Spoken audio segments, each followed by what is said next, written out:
Hello, শুভ সন্ধ্যা সবাইকে। Good evening friends. আজকে অনেক দিন পরে আমার এই ব্লগটা করা বা এই ভিডিওটা করা। আমি তোমাদের সাথে একটা আমার লাইফ এক্সপেরিয়েন্স শেয়ার করতে চাই। সেটা হচ্ছে বন্ধুরা, মানে আমি অ্যাকচুয়ালি অনেক কিছু শিখলাম জীবন থেকে, লাইফ থেকে। আমি তো ভিডিও বগেরা ছোটোখাটো পোস্ট এটা ওটা করতাম, বাট অনেক দিন হয়ে গেছে যেটা আমার করে হওয়া ওঠেনি। বন্ধুরা, তোমাদের সাথে আমি আগেও গল্পটা করেছিলাম যে নানা রকম প্রবলেম দিয়ে লাইফ কাটছিল আমার। যাই হোক না কেন, সেটা বলতে পারো আমার মানে হয়তো নয় মেয়ে শরীর খারাপ, মেয়েকে হসপিটালে ভর্তি করছি, কিন্তু ছেলের শরীর খারাপ, ছেলেকে ভর্তি করছি, বা নিজেরও টুকিটাকি হচ্ছিল। বাট হঠাৎ করে আমার যেটা হয়েছে সেটা হচ্ছে গল স্টোন ধরা পড়ে। গল স্টোন ধরা এখন পড়েনি, আমার পড়েছে 2017-এ। আমি এটাই সবার সাথে শেয়ার করছি যে কারুর যদি এরকম হয়, কেউ নেগলিজেন্সি করো না আমার মতন। মানে আমার বিয়ে হয় 2016 সালে, 2017 সালে আমার ছেলে হয়। ছেলে হওয়ার পরে আমাদের মেয়েদের সাধারণত যেটা হয়, আমার মারাত্মক লেভেলে ব্লিডিং প্রবলেম হতো। ধরো 1 মাস ব্লিডিং হলো, তারপরে ব্লিডিং হলো না 3-4 মাস, আবার হলো, সেটা আবার 2-3 মাস হলো না। তো সেই কারণে আমি গাইনিক ডক্টর দেখিয়েছিলাম আমার। তা গাইনিক ডক্টর আমাকে একটা হোল অ্যাবডোমেন করতে বলেছিল, কারণ ছেলে হওয়ার আগে আমার নানা রকম এইচএসজি, নানা রকম ব্লাড এসব করতে হয়। যাই হোক, তা সেই কারণে আমি 2017-এ আমি একটা হোল অ্যাবডোমেন সোনোগ্রাফি করাই। তাতে আমাকে আমার গাইনিক ডক্টর বলেছিল যে তোমার গল স্টোন আছে, একবার তুমি জেনারেল সার্জনের সাথে কথা বলো। আমি সেটা একদম গুরুত্ব দিইনি, কারণ আমার কোনো রকমই ব্যথা হতো না গল স্টোনে। তো আমি গুরুত্ব দিইনি। আমি ভেবেছি ঠিক আছে, আছে তো আছে, আমার তো ব্যথা হয় না। বাট আমি কোনো দিন ভাবিনি যে গল ব্লাডারের স্টোন যদি থাকে সেটা গল ব্লাডার ড্যামেজ করে দেয় আর সেটা ক্যান্সার হয়ে যেতে পারে। যাই হোক, 2017-তে আমার সত্যিই ব্যথা করেনি, আজকেও আমার ব্যথা করতো না। তো আমি অমনিই ছিলাম। তারপরে আমার 2022-এ মেয়ে প্রেগনেন্সি আসে, আমার 23-এ মেয়ে হয়। অ্যাজ ইট ইজ সেম আছে ওটা, আমার কোনো অসুবিধা হয়নি। এবারে হঠাৎ করে কি হলো, এই রিসেন্ট আমি আমার ছেলের ইনফ্লুয়েঞ্জা ভাইরাস পজিটিভ আসে, এই তোমার জুলাই মাসের 24-এর এই 22-23 তারিখে ছেলেকে আমি হসপিটালে অ্যাডমিট করতে হয়। এবার ছেলেকে যখন হসপিটালে অ্যাডমিট করলাম, তখন আমি জানতে পারলাম যে মানে অ্যাডমিট করলাম, তখন আমার হঠাৎ করে প্রচণ্ড ব্যথা হচ্ছিল। মানে হঠাৎ করে এত ব্যথা, আর মারাত্মক লেভেলে আমার গ্যাস হয়ে যাচ্ছিল, অ্যাসিড হয়ে যাচ্ছিল, মানে যাই খাচ্ছিলাম না একটা তেতো তেতো ঢেকুর উঠছিল। তা এই জিনিসটা আমার হচ্ছিল, আর একটা তেতো তেতো জল আমার ভেতর থেকে বেরিয়ে আসছিল। দ্যাটস ইট, এটা ছাড়া আর আমার কিছু প্রবলেম ছিল না। আর মারাত্মক লেভেলে আমার ঘাড়ে ব্যথা করছিল, এইটাই আমার সিমটমস ছিল।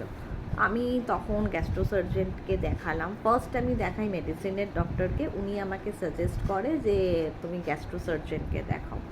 গ্যাস্ট্রোসার্জেনকে দেখালাম, উনি আমার পেটে টিপেই বললো যে গল স্টোনই আছে, তো তুমি সবার আগে তো আমাকে কিছু টেস্ট দিল, এগুলো করাও। ওগুলো করিয়ে যখন ওনাকে আমি দেখালাম, উনি বললো 27 মিলিমিটারের স্টোন আছে, তাও একটা নয় 4টে, আরও ভেতরে ছোট ছোট আছে। তো গল ব্লাডার তো বাদ দিতেই হবে, কিন্তু তাছাড়াও তোমার একটা ক্যান্সারের টেস্ট করানো দরকার, সেটা হচ্ছে পেপসিটি টেস্ট। সেই পেপসিটি টেস্টটা করালাম, তাতে ক্রোমোজোমস কিন্তু প্রচুর বেশি আসে। তাই জন্য ডক্টর বলেছিল যে এক্ষুনি তোমাকে গল ব্লাডার অপারেশন করতে হবে। তো আমার ইমার্জেন্সি বেসিসে ওটি করে, তারপরে আমার বায়োপসি হয়। তো বায়োপসির রিপোর্টটা আমাকে ডক্টর বলে যে তোমার কাউন্টিং ঠিক আছে, তো দরকার নেই। বাট আমি এটা ভিডিওটা আজকে এই জন্য তোমাদের সবার সাথে শেয়ার করা যে মানে ডাক্তার বলল আমাকে যে যেটা আমি কেটে বাদ দিয়ে দিয়েছি, হ্যাঁ অবশ্যই আমার গল ব্লাডার কেটে বাদ দেয়, তারপরে আমাকে রে থেরাপি করা হয়, রে দেওয়া হয়, যাতে ওই জায়গাটা থেকে, যেহেতু গল ব্লাডারটা আমার ইনফেকশন হয়ে গেছিলো, ফাঙ্গাস ওতে হয়ে গেছিলো, ওতে মাসেলস হয়ে গেছিলো, তো সেই মাসেলসটা অত্যন্ত হার্মফুল, সেই মাসেলস থেকে ক্যান্সার হয়ে যায়। তো হয়তো আমার হয়নি, তার জন্য আমি মানে ভগবানের কাছে প্রে করছি যে মানে খুব ভালো মানে আমার যাতে না হয়েছে। বাট আমি ভিডিওটা এই জন্য করা যে কারুর যদি কোনো রকম গলস্টোন ধরা পড়ে বা যে কোনো রকমের যদি কোনো রকম কিছু ধরা পড়ে, তো সেটা প্লিজ সবারই উচিত নেগলিজেন্সি না করা, সাথে সাথে ডক্টর দেখানো, আর ডক্টর দেখিয়ে ডক্টর ট্রিটমেন্টটা করা, সেটাই সবথেকে বেটার অপশানস। তো এই জন্যই আমার তোমাদের সবার সাথে ভিডিওটা করা।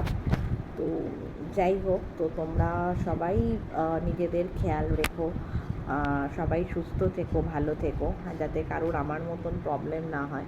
হ্যাঁ, আমার গলব্লাডার বাদ দিয়েছে, যেহেতু আমার মধ্যে ক্রোমোসোমস দেখা দিয়েছিল ক্যান্সারে, তো আর আমার গলব্লাডারের ভেতরে মাসেলস হয়ে গেছিলো, সেই কারণে আমার সমস্তটা কেটে বাদ দেয়, আমাকে রে দেয়। আর আমাকে ডক্টর বলেছে যে হ্যাঁ, যেহেতু আমার বায়োপসি রিপোর্টটা ভালো এসছে, সেই কারণে বলেছে হ্যাঁ, ক্যান্সারের কোনো ট্রিটমেন্ট আমার করতে হবে না। এটা কোনো স্টেজও নয় ক্যান্সারের, বাট আমার মধ্যে ক্রোমোসোমস ক্যান্সারের ছিল। হয়তো আমি অত্যন্ত লাকি, ভগবানের কাছে অত্যন্ত লাকি যে আমার হয়নি। যদি হয়ে যেত তো আজকে হয়তো আমিও প্রবলেমে পড়তাম, একটা ক্যান্সার পেশেন্ট হয়ে যেতাম। তো জানি না, ডক্টর বলে যে গলব্লাডারের ক্যান্সার হলে সারভাইভের চান্স 1 থেকে 2%। তো সেই কারণেই আমার এই ভিডিওটা করা, তোমাদের সবার সাথে শেয়ার করা, যে তোমরা প্লিজ কোনো রকম ব্যাপারে কোনো কিছু নেগলিজেন্সি করা উচিত না।